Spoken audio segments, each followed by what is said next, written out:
Bismillahirrahmanirrahim. Assalamualaikum warahmatullahi wabarakatuh. Baik, para jamaah sekalian dan anggota koperasi yang berbahagia. Hari ini 12 Juli 2024 ini adalah Hari Koperasi. Nah, saya ingin fokus kepada Hari Koperasi untuk kita membicarakan ini, mendiskusikan ini, karena muncul pertanyaan apakah koperasi itu masih relevan untuk menjadi solusi ekonomi dalam era teknologi digital dan juga dalam situasi ekonomi yang carut marut seperti ini. Itu pertanyaan, ya, pertanyaan yang ketika saya ditanya itu hampir saya terdiam beberapa saat untuk menjawab. Loh, kok ada pertanyaan seperti itu ya? Eh, Seolah-olah koperasi itu adalah sebuah sistem ekonomi yang sudah usang. Koperasi itu adalah dalam benak pikiran mereka ini adalah sebuah sistem ekonomi utopi, utopia, utopis. Maksudnya itu begini, ya bagus-bagus saja kalau dibicarakan, bagus-bagus saja konsepnya kalau mau dinarasikan. Bagus-bagus saja tujuannya, bagus-bagus saja apa tuh namanya sistemnya dan lain sebagainya, konsepnya. Tapi mana ada koperasi yang kemudian bisa mensejahterakan eh, eh, eh, anggotanya, jangankan rakyat itu. Itu pertanyaan yang sebenarnya muncul di balik kata-kata apakah masih relevan dan apakah bisa koperasi itu dijadikan sebagai solusi dari persoalan yang sedang kita hadapi, di mana ekonomi carut marut dan kemudian sudah masuk pada era digital. Itu pertanyaan yang menghentak saya ya, untuk memberikan jawaban terhadap pertanyaan itu.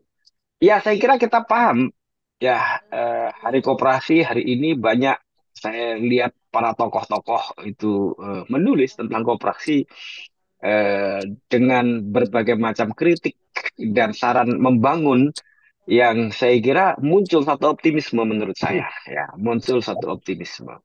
Walaupun sebenarnya kesan koperasi itu tidak baik atau utopis itu memang berdasarkan pengalaman dan fakta.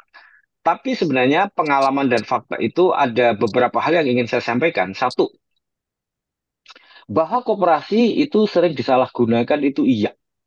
Misalnya contoh yang paling sekarang ini menjadi diskusi hangat itu adalah soal pinjol. Pinjol atau pinjaman online. Ini menjadi persoalan yang mencekik ya, mencekik banyak orang hari-hari ini ketika orang membutuhkan cash untuk kebutuhan hidup makan ya, kebutuhan hidup makan dan kebutuhan pokok itu, maka cara yang paling mudah itu pinjol, pinjaman online.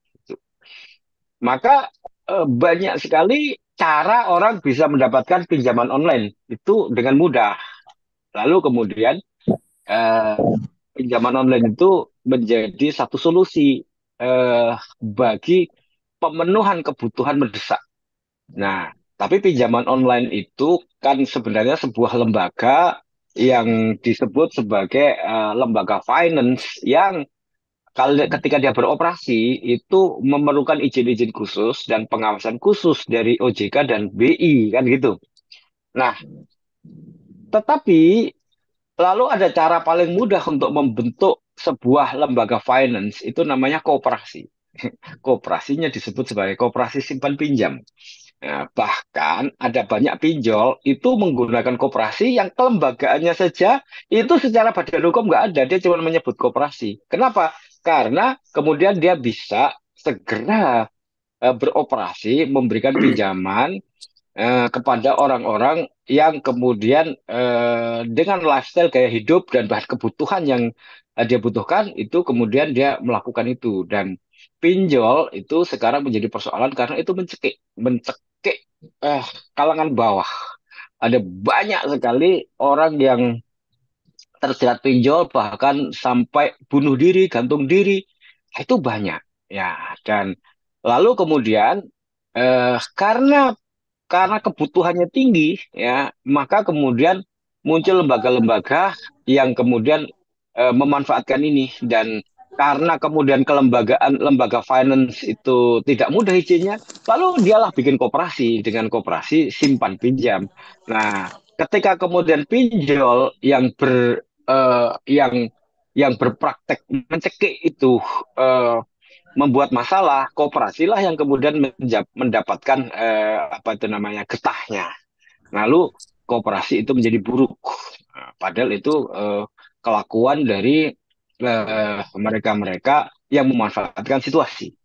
Begitu juga kemudian kita dengar banyak koperasi investasi. Jadi dengan menggunakan apa namanya model pemasaran, ya, di mana kemudian dia bisa membuat satu model marketing, sales marketing yang bagus, kemudian tertariklah orang untuk berinvestasi. Lalu kemudian setelah mereka berinvestasi, tiba-tiba koperasi itu menawarkan apa keuntungan melebihi deposito dan lain sebagainya. Tiba-tiba koperasi itu lenyap, hilang. Lalu koperasi yang kena getahnya. Nah, itu dulu banyak. Nah, dan masih banyak lain ya. Koperasi kemudian disebut ketua untung duluan dan lain sebagainya, itu banyak. Tapi oke, itu terjadi. Itu tidak bisa kita hindari. Tapi coba sekarang kita tanya, badan usaha selain koperasi yang lain misalnya bank, oke. Bank itu apakah tidak ada yang bank itu kemudian bermasalah, eh, tutup dan kemudian apa itu namanya eh, nasabahnya kehilangan. Kita kenal ada BHS Bank, kita kenal ada macam-macam bank yang kemudian tutup, diras dan lain sebagainya. Ada kemudian bank, contohnya Bank Senturi misalnya, ada banyak sekali. Dan kalau kita coba secara adil melihatnya, jumlah uang yang di, di jadi kasus atau menjadi bagian dari kriminal di lembaga di luar koperasi itu jauh lebih besar nilainya, ya kan? Dan bahkan juga jauh lebih banyak ya kasusnya, ya kan? Dan juga lebih masif. Lalu kenapa lembaga-lembaga itu tetap berjalan dan kemudian tidak di framing sebagai sebuah badan usaha yang buruk. Nah, lalu begitu juga dengan lembaga-lembaga lain di luar bank, misalnya asuransi, begitu banyak asuransi pelembagaan yang seperti Jiwasraya, yang Asabri, yang semuanya itu mengakumulasikan nilai kriminal uang yang jauh lebih besar daripada koperasi-koperasi kan gitu. Jadi coba kita lihat secara adil gitu, sehingga hanya koperasi itulah yang kemudian di framing seolah-olah kemudian dia utopis, dia buruk, padahal yang lain juga sama gitu. Itu persoalan pertama yang kita hadapi terhadap koperasi. Yang kedua adalah soal konsep. Nah, ini yang saya kira sangat penting. Konsep koperasi itu disebutkan di dalam Undang-Undang Dasar 45, dalam pasal 33, di dalam penjelasan sistem ekonomi yang sesuai dengan bangun ekonomi Pancasila atau Undang-Undang Dasar 45 itu adalah koperasi. Jadi secara konsep itu begitu. Nah, secara konsep koperasi itu sejak Indonesia merdeka, lalu kemudian dirumuskan menjadi sebuah hukum positif yang disebut dengan Pancasila atau ekonomi Pancasila itu, saya ingin garis bawahi, belum pernah terlaksana dan belum pernah dilaksanakan. Jadi secara konsep itu dia disepakati, disetujui, tapi secara diimplementasikan belum pernah. Itu soalnya. Kenapa belum pernah? Ya, ini ayo kita jawab. Itu gampangannya gini, saya mau mengibaratkan dua hal yang agak viral beberapa waktu ini dan kita masih ingat. Misalnya contoh, konsep IT KPU itu ideal awalnya, ya. Idealnya apa? Dia itu untuk menghindari kecurangan, maka entry data itu hanya boleh dilakukan di TPS dan tidak bisa diubah. Itu konsep awal. Nah, sistem IT KPU Sirekap itu ideal kan? Ideal. Tapi ketika konsep ideal itu dibayangkan oleh mereka yang mau berbuat curang, wah ini susah ini. Kalau kemudian begini caranya, kan hanya TPS ketika kemudian selesai itu dimasukkan, nggak bisa diubah. Wah ini kan kalau mau berbuat curang susah ini kan gitu. Nah akhirnya sistem ITKP itu diubah, ya diubah yang kemudian entry data di TPS, tapi kemudian bisa dikoreksi di kabupaten, di tingkat kecamatan, kabupaten, bahkan bisa dikoreksi di tingkat pusat. Lalu terjadi pengkoreksian besar sekali di tingkat pusat. Nah, ketika konsep awalnya diubah, kemudian menimbulkan adanya celah dan orang-orang yang mau berbuat curang akhirnya bisa dia melakukan perubahan itu di PP kecamatan, di kabupaten, bahkan di pusat. Dan di pusat itu diumumkan dia melakukan koreksi kan gitu. Padahal konsepnya itu nggak bisa diubah, hanya TPS yang bisa mengentry dan tidak bisa diubah. Maka tidak ada fitur melakukan perubahan. Tapi kemudian oleh KPU, sistem itu diubah. Nah, jadi konsepnya bagus, tapi implementasinya mengakomodir adanya orang-orang yang menginginkan, ya, menginginkan terjadinya celah sehingga kemudian dia bisa masuk, sehingga konsepnya menjadi tidak berjalan. Itu juga dengan Pancasila, konsep ekonomi Pancasila. Kalau menjelaskan di mana-mana konsep ekonomi Pancasila bagus, konsep koperasi bagus, implementasinya nggak ada yang seperti konsep itu. Ini contoh yang pertama. Nah, jadi supaya juga bisa memahami persoalan Sirekap kemarin itu, ya itu pokok dasarnya, masalah dasarnya adalah itu, masalah dasarnya adalah itu. Jadi secara konsep itu dia udah melanggar. Nah, itu. Tapi sayang di MK nggak ada yang menjelaskan soal semudah ini ya persoalan. Yang kedua apa tadi ya? Nah, soal PDN, jebolnya PDN itu, ya, yang kemudian saya menulis berulang-ulang dengan bahasa yang berbeda-beda, tapi menjelaskan satu hal yang sama supaya bisa dipahami. Sebenarnya ini case-nya sama dengan tentang konsep ekonomi Pancasila.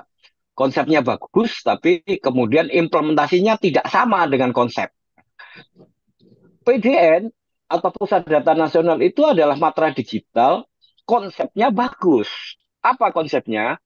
Ya, data itu harus diintegrasikan jadi satu. Kenapa? Karena data digital di Indonesia itu ada di setiap instansi dan ratusan ribu aplikasi. Dan itu artinya inefisiensi dan tidak terintegrasi. Sehingga data itu tidak bisa disatukan. Sehingga ketika kita mau menggunakan NIK sebagai single ID number, nggak berfungsi. Kenapa? Karena sistemnya ada di mana-mana. Maka kemudian digagaslah sebuah matra digital seperti Google. Google saja bisa kok, ya, perusahaan swasta dia mengintegrasikan seluruh data ke dalam satu data center yang dimiliki Google. Yang data center itu ada di seluruh dunia kan gitu. Jadi tidak tersentral, tetapi dia punya data center ada di San Mateo di Amerika, ada di Singapura, ada di Hong Kong, ada di Indonesia, ada di Eropa, ada di macam-macam. Tapi terintegrasi. Sehingga kemudian ketika kita punya satu ID di Google, katakanlah Gmail, maka Gmail itu bisa kita gunakan login ke mana? Ke cloud service. Nah, jadi ketika kemudian HP kita itu memorinya habis dan kita itu nggak perlu sekarang punya HP memorinya besar-besar, kita sebenarnya cukup menggunakan cloud service. Jadi seluruh data memori kita itu tersimpan di dalam cloud. Nah, dengan menggunakan email kita bisa login ke situ. Lalu dengan email yang sama kita bisa gunakan dia login ke YouTube. Dengan login email yang sama kita bisa login ke Google AdWords. kita bisa login ke Google AdSense, kita bisa login ke Google Maps, kita bisa login ke layanan-layanan Google yang lain dengan satu login. Itu namanya SSO, single sign on ya SSO. Nah, itu berarti data terintegrasi dan itu efisien. Karena terintegrasi efisien, maka layanan itu jadi mudah. Let's say kita punya NIK, itu bisa berfungsi sebagai NPWP. Apa itu namanya pajak. Sehingga apa? Bayangannya begini, ketika kita itu membeli barang apa saja kena pajak, kita tinggal tunjukkan KTP kita, maka tercatat pajak kita. Oh, beli ini, beli itu, beli ini, beli itu. Semua pajak kita itu terhitung. Lalu ketika tanggal 31 eh, Maret ya, tanggal Maret ya. Nah, itu kan kemudian kita dimintai laporan apa pajak. Dan itu biasanya menyusahkan menghitung. Nah, tapi kalau dengan seperti itu, maka yang terjadi adalah ketika tanggal 31 Maret, itu kita sudah punya rekap. Oh, kita sudah pernah membayar pajak ini, itu, makan sini, di sana, di sini, semuanya sudah, maka sudah terekap. Jebret, apa yang terjadi? Yang terjadi adalah pengembalian pajak. Jadi pada tanggal 31 Maret, ketika ada wajib pajak, lapor pajak, yang terjadi adalah kita itu akan mendapat rekap, oh ternyata pajak yang kita bayarkan itu melebihi apa itu namanya pajak yang harus kita bayar sehingga kemudian kita mendapat pengembalian. Nah, jadi kita akan senang. Kenapa? Loh, ternyata saya hanya berkewajiban membayar 5 juta dan akumulasi dari pajak selama 1 tahun itu ternyata 10 juta. Jadi kita mendapat pengembalian 5 juta. Setiap bulan Maret itu kemudian kita mendapat pengembalian. Kenapa? Karena seluruh pajak kita yang kita beli ini di sana, beli itu di sana, bayar ini di sana, bayar itu di sana. Setiap kali pergerakan kita itu lo kena pajak. Kita beli tiket pesawat kena pajak, kita beli tiket kereta kena pajak, kita makan kena pajak, kita beli di toko mat di mana-mana PPN, PPH, kita dapat pendapatan kena PPH, kita masuk ke hotel kena pajak. Seluruh kehidupan kita itu bayangkan itu pajak semua. Tapi coba saya tanya sekarang, berapa kita bayar pajak setahun? Ayo, nggak bisa. Nggak bisa kita ngitung. Wong nggak dicatat semua. Nah, kenapa nggak dicatat? Nah, ya, wong kabeh punya server sendiri-sendiri, punya sistem sendiri-sendiri, sehingga kemudian tidak terakumulasi. Nah, dengan matra digital di mana diintegrasikan, maka sebenarnya saya memberikan contoh itu akan baik. Kenapa? Karena bagi kita itu pasti kita akan mendapatkan pengembalian pajak karena seluruh kehidupan kita itu membayar pajak itu kalau diakumulasikan nanti melebihi wajib pembayaran pajak kita per tahun. Itulah yang disebut sebagai matra digital untuk kemudian sistem terintegrasi. Konsepnya baik. Lalu kemudian dibuatlah PDN, Pusat Data Nasional. Konsepnya baik, yaitu disatukan, diintegrasikan supaya kemudian dengan konsep data Pusat Data Nasional atau data center itu secara teori, secara SOP, secara ilmu standar itu harus ada backup. Jadi ketika data itu ada di hot server, ada di server utama, otomatis asumsinya adalah kalau server utama itu kena gempa dan hancur, atau terendam banjir dan hancur, atau dihack, dikunci orang, maka tidak terganggu itu layanan. Kenapa? Karena ada backup server atau mirroring server di tempat lain dan otomatis hitungan detik menit itu nyala. Begitu juga kalau server kedua, maka dia ada cold server juga akan terbackup. Nah, itu kan konsep. Lalu kemudian harus ada security di mana dijaga oleh tentara cyber army yang berjaga 24 jam di mana dengan konsep pusat data nasional itu dia memiliki peralatan yang disebut dengan SIEM dan SOAR.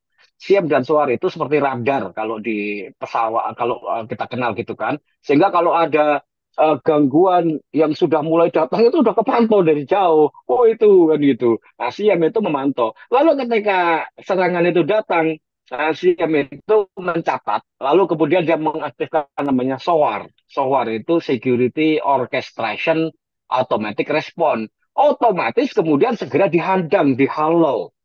Lalu kemudian dia mengaktifkan tentara yang berjaga 24 jam itu untuk bergerak, melawan, menghalau. Dan kalau kemudian ternyata lolos masuk, itu segera dimatikan sistemnya sehingga kemudian nah itu konsepnya bagus, standarnya bagus. Tapi yang terjadi tidak seperti itu. Data dihack, ternyata nggak ada backupnya, ya kan gitu. Ternyata tentara-tentara yang bergerak SOC, CM dan SWORD tidak mencatat itu semua sehingga tidak terjadi report. Nah, jadi secara konsep bagus, narasinya bagus, keluarlah anggaran sampai 2,7 triliun dan sudah keluar 700 miliar. Tapi secara implementasi prakteknya jauh dari konsep dari narasi yang diceritakan itu. Begitulah konsep ekonomi Pancasila. Atau begitulah juga Pancasila. Narasinya bagus, ya kan? Kalau bicara tentang narasi, dia akan bicara tentang konsep. Tapi kalau implementasinya jauh dari konsep. Nah, ekonomi Pancasila itu saya bilang sama, konsepnya bagus. Tapi konsep itu belum pernah dijalankan. Nah, Pancasila itu juga belum pernah dijalankan. Sejak Indonesia merdeka, sampai Orde Lama, Orde Baru, Orde Reformasi, maupun Orde Amburadul sekarang ini, sama sekali belum pernah menjalankan konsep Pancasila atau ekonomi Pancasila. Yang ada adalah bahkan pemahaman Pancasila itu tidak memahami Pancasila dari akar ketika kemudian dicetuskan. Pemahaman Pancasila pada umumnya orang mengacu kepada ajaran Soekarno, ajaran Soeharto, P4, atau konsep-konsep Pancasila yang kemudian ditelurkan pada reformasi. Itu bukan Pancasila yang filosofi Grotslah itu. Kalau kita mau memahami Pancasila, kembalilah kepada eh, apa yang dipahami oleh para pendiri bangsa, BPUPKI dan BPKI. Bacalah konsep-konsep Pancasila yang dipaparkan Buya Hamka. Bacalah konsep-konsep Pancasila yang dipaparkan oleh Pak Natsir. Bacalah konsep Pancasila yang dipaparkan oleh Bung Hatta.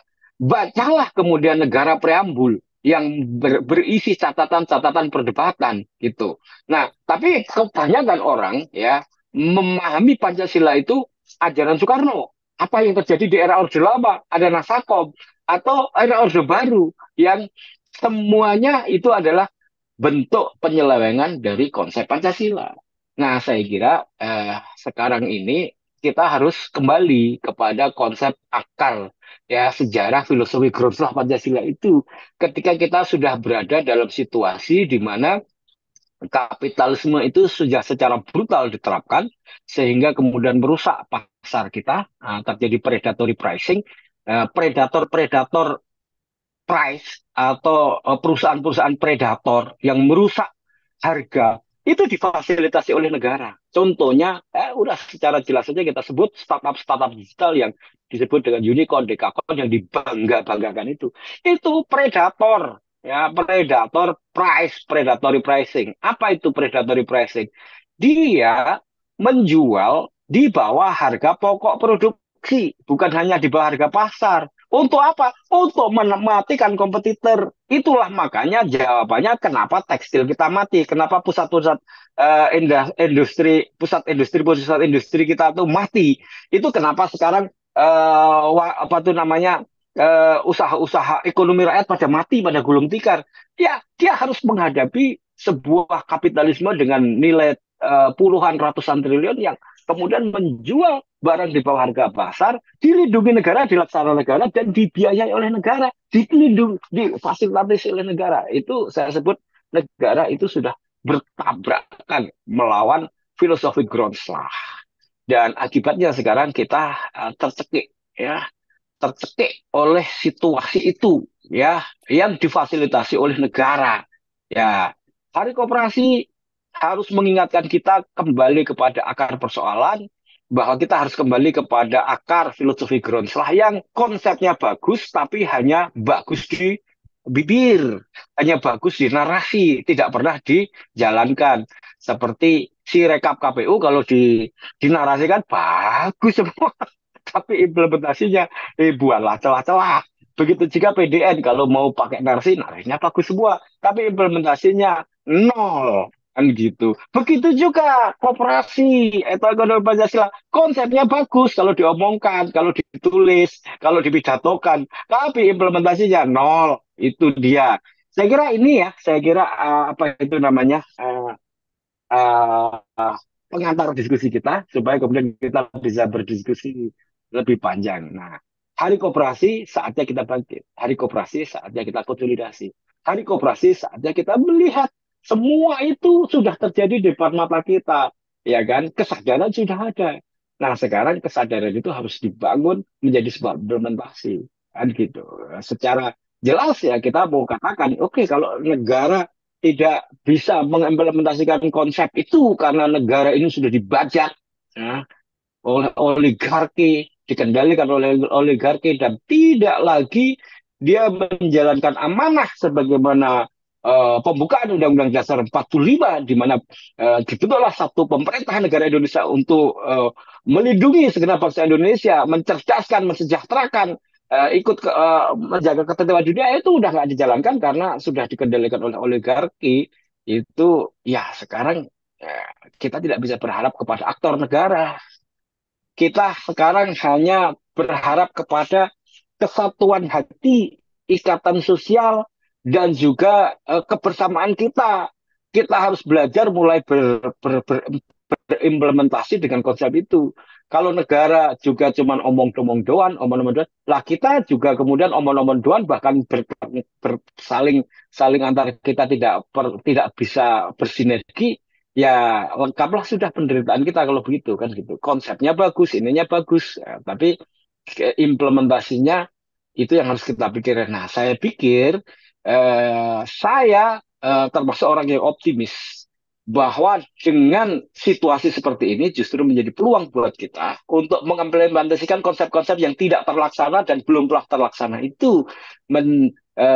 Kita menguasai teknologinya, kita bisa membuat teknologi untuk menjalankan semua apa yang dilakukan oleh kapitalis itu. Dia bisa bikin platform Goto, Gojek, Tokopedia. Itu kita juga bisa. Tinggal kemudian sekarang persoalannya adalah siapa yang menggerakkan.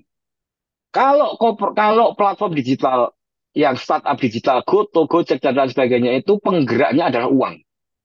Dengan bakar uang, maka user masyarakat itu dikasih layanan pragmatis, cepat, mudah, murah, maka kemudian kita semua masuk ke situ. Nah, sekarang kita punya platform yang sama, penggeraknya adalah semangat, penggeraknya adalah kita semua. Nggak bisa penggeraknya adalah yang pembuat aplikasi. Kalau pembuat aplikasi, kalau saya ditanya, oh, oke, gampang. Saya pergi aja ke Hong Kong. Kalau saya keluar dari sistem ekonomi Pancasila, maka saya bisa pergi ke Hong Kong atau ke Singapura dan saya sudah pernah mendapatkan undangan itu. Untuk apa sebenarnya? Hackathon. Dia menawarkan, Pak Gus Maksum, kamu saya kasih 100 miliar, tapi tolong beri saya saham 20%. Gitu. Untuk apa? 200 miliar. Untuk Anda. Apakah uang ini mau dikembalikan? Enggak perlu dikembalikan. Uang itu kamu habiskan. Untuk apa? Yang penting pokoknya 100 miliar itu habis, user kamu itu menjadi 1 juta. Maka oke, kalau gitu saya ambil. Kalau saya mau kapitalisme, maka saya ambil. Oke, lalu kemudian 50 miliarnya saya gunakan untuk bakar uang. Saya tinggal umumkan aja, siapa yang download aplikasi ini dapat saldo 10.000. Siapa yang download aplikasi ini bisa membeli ini itu 1 rupiah free ongkir. Nah, lalu kemudian habis 50 miliar, saya udah dapat user 1 juta. Oke, sisa 50 miliar tak kantongi sah. Dan saya tidak perlu mengembalikan. Itu model bisnis kapitalis. Nanti kemudian si investor seri A itu akan menawarkan kepada investor seri B, ini ada koperasi serasi aplikasi. Cepat dia mendapatkan 1 juta user. Nah, sekarang si B itu menginvestasikan 1 triliun, dikasihkan ke saya lagi 1 triliun. Lalu kemudian si A tadi itu juga melepaskan sahamnya yang 20% itu 10%, maka sahamnya udah naik kan 10 kali lipat kan dari 100 miliar. Dia sudah kembali uangnya. 1 triliun itu juga nggak perlu dikembalikan. Saya kantongin aja. Yang penting kamu nanti dapat user 5 juta. Nah, begitu. Kalau saya mau kapitalis, saya tinggal pergi aja ke Hong Kong, Hackathon, atau ke Singapura, Hackathon. Itu namanya angel investor. Itu dari apa namanya pemilik-pemilik modal besar dunia ada di sana itu. Itu artinya apa? Pokoknya kamu bisa mengkonsolidasi modal sosial kamu, tak kasih uang terkumpul di sini. Nah, nanti kemudian Dia ada skenario-nya. Nah, skenario-nya nantilah saya ceritakan kalau memang memerlukan nanti bisa saya putarkan videonya, tapi itu sudah di minggu yang lalu. Oke, itu saya kira ya beberapa penjelasan saya tentang eh, konsep ekonomi Pancasila, koperasi di-compare dengan kapitalisme. Dan saya gambarkan terakhir apa bedanya konsep ekonomi Pancasila ya dalam bentuk aplikasi dengan konsep kapitalisme ya. Konsep kapitalisme mengandalkan uang untuk melakukan riset, konsep ekonomi Pancasila mengandalkan kebersamaan, ikatan sosial, dan itu butuh kesatuan kita semua gitu. Dengan itu maka kemudian kita bisa berjalan. Konsep ekonomi sosial itu bisa berjalan. Konsep kebersamaan itu bisa berjalan. Persoalannya adalah yang kita hadapi sekarang itu masyarakat itu eh, ikatan sosialnya itu sangat rentan. Walaupun punya satu senasib sepenanggungan, tapi kalau sudah mulai kerja sama, nah itu agak rentan. Karena apa? Sisi pragmatisme kita itu sudah dirusak oleh kapitalisme juga, oleh liberal juga. Nah, ini tantangan kita adalah bagaimana kemudian kita bisa membuat gerakan secara bersama. Saya kira itu ya apa yang saya sampaikan sebagai diskusi Hari Koperasi. Saya ungkapkan aja secara terang-terangan apa yang ada di pikiran saya dan ayo kita diskusi, kita cari solusi bukan hanya konsep tetapi bagaimana bisa kita implementasikan. Terima kasih. Assalamualaikum warahmatullahi wabarakatuh.